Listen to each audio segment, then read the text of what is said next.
आज हिमाचल प्रदेश माननीय उच्च न्यायालय ने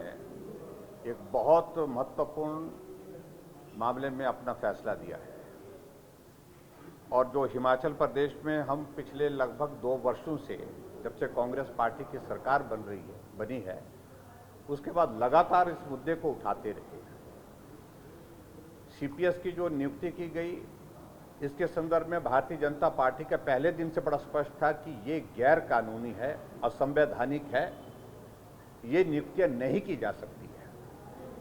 क्योंकि इस सिलसिले में पहले भी सुप्रीम कोर्ट की जजमेंट्स आ चुकी है। लेकिन उसके बावजूद भी ये नियुक्तियां करना और कैबिनेट के दर्जे के साथ पूरी सुविधाएं उनको उपलब्ध कराना, ये पूरे 2 वर्ष तक चलता रहा। मामला हाईकोर्ट में कांग्रेस पार्टी की ओर से इस प्रकार से इसको घुमाने की कोशिश की कि किसी तरह से वक्त निकल जाए। 2 वर्ष का वक्त तो भले निकल गया, लेकिन उसके बावजूद भी अल्टीमेटली आज जो है वो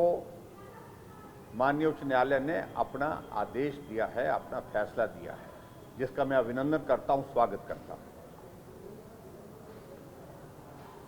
और मैं इस बात को बड़ा स्पष्ट करना चाहता हूं कि जो सीपीएस की नियुक्ति हिमाचल प्रदेश में 6 विधायकों की जो की, ये फैसला वहीं तक ही सीमित नहीं रहना चाहिए जहां हाईकोर्ट ने एक बात बड़ी स्पष्ट कर दी कि इनकी सारी सुविधाएं तुरंत प्रभाव से वापस ले ली जाएं। यहीं तक सीमित नहीं रहना चाहिए। इसमें आगे बढ़कर के जो क्लॉज 50 में भी स्पष्ट किया है कि आगे के कॉन्सिक्वेंसेस को भुगतने के लिए भी इनको तैयार रहना चाहिए। इस बात को लेकर के बड़ा स्पष्ट ये भी दिखता है कि मामला जो सुविधाएं इनको दी गई थी वहीं तक नहीं समाप्त हुई वहीं तक नहीं है, इनकी विधानसभा की सदस्यता भी जा सकती है। और भारतीय जनता पार्टी सारे मामले को लेकर के मांग कर रही है कि इनकी सदस्यता समाप्त होनी चाहिए 6 के 6 विधायकों की। और उसके साथ साथ हमारी मांग ये भी है कि इनको किसी भी सूरत में इनकी सदस्यता समाप्त करने के बाद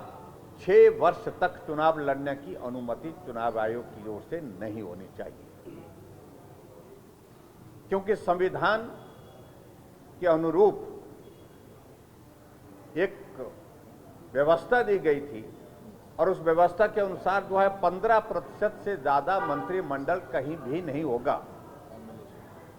और मंत्रिमंडल 15% से ज्यादा नहीं होने के साथ साथ में इन सभी लोगों को जो 6 सीपीएस बनाए गए थे इनको कैबिनेट के दर्जे के साथ सुविधाएं दी गई थी। और ये मैं कहना चाह रहा हूं, ये फाइल भी डील करते थे, फाइल पे भी रिकॉर्ड करते थे, जबकि एक संवैधानिक व्यवस्था के अंतर्गत जो गोपनीयता की शब्द होती है वो सिर्फ मंत्रियों की होती है। और जब सीपीएस उस गोपनीयता की शब्द को नहीं लेकर के भी फाइल डील कर रहे थे, तो सरकार की सारी व्यवस्थाएं जो है वो अस्त व्यस्त हो जाती है, क्योंकि उनने शब्द तो ली नहीं है और वो कहीं भी इन सारी चीजों का जिक्र करते रहे, क्योंकि संवैधानिक दृष्टि से जहां उनको शब्द के तहत दायरे में ला करके काम के लिए लगना था उस तरह से नहीं था। एक बात। और दूसरी बात, मैं इस बात को भी बड़ा स्पष्ट कह रहा हूं, जब भारतीय जनता पार्टी की हमारी सरकार बनी थी 2017 में, हमारे पास भी इस प्रकार के आग्रह आए थे। राजनीतिक लोग हैं हम, हमारे पास आते हैं पद के लिए, दायित्व के लिए आग्रह आते हैं, लेकिन भारतीय जनता पार्टी ने पहले दिन ही तय किया कि हम सीपीएस नहीं बनाएंगे। और सीपीएस नहीं बनाने का फैसला हमने 5 वर्ष तक कायम रखा। कोई सीपीएस हिमाचल प्रदेश में नहीं बनाया। और आज जब हाई कोर्ट की ओर से ये आदेश आया है कि सीपीएस की नियुक्ति को असंवैधानिक बताया गया और वायलेशन बताया गया, जो संविधान के अनुरूप जो 15% के लिए जो एक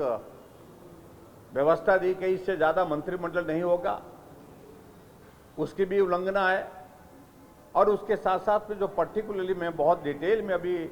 जो जजमेंट की जो मेरे पास अभी अभी आई है, जजमेंट की कॉपी आ गई है, लेकिन उसमें जो मुझे बताया गया है कि जो पैरा 50 है उसमें ये प्रावधान उन्होंने रखा है जजमेंट में कि इनके खिलाफ और भी कार्रवाई की जा सकती है, सच एज कि जितने भी सुविधाएं उन्होंने ली उन सुविधाओं को वापस लेने के साथ साथ उनसे रिकवरी भी की जा सकती है, एक बात। दूसरी बात, पैरा 50 के अगर परिप्रेक्ष्य में हम अगर और विस्तार से जाएं तो इनकी विधानसभा से सदस्यता भी समाप्त हो सकती है। तो सारे मामले को लेकर के हम लीगली एग्जामिन करने के लिए हमने अपने एडवोकेट्स की टीम को बोला है और बहुत जल्दी सारे विषय को लेकर के इलेक्शन कमीशन और राज्यपाल महोदय जी के समक्ष रख करके हम इस बारे में कार्रवाई के लिए आग्रह करेंगे। सर 2006 में जो सीपीएस वाला, तो क्या कभी भी बीजेपी ने आपने कभी नहीं बनाया सीपीएस? इसमें देखो, भारतीय जनता पार्टी ने सीपीएस बनाए थे, फिर बाद में उस सारी चीज को लेकर के उस वक्त कोई कंट्रोवर्सी इस प्रकार की नहीं हुई, लेकिन अभी जब सुप्रीम कोर्ट की जजमेंट्स हमारे पास आ चुकी थी उसके बाद बड़ा स्पष्ट हुआ 2017 में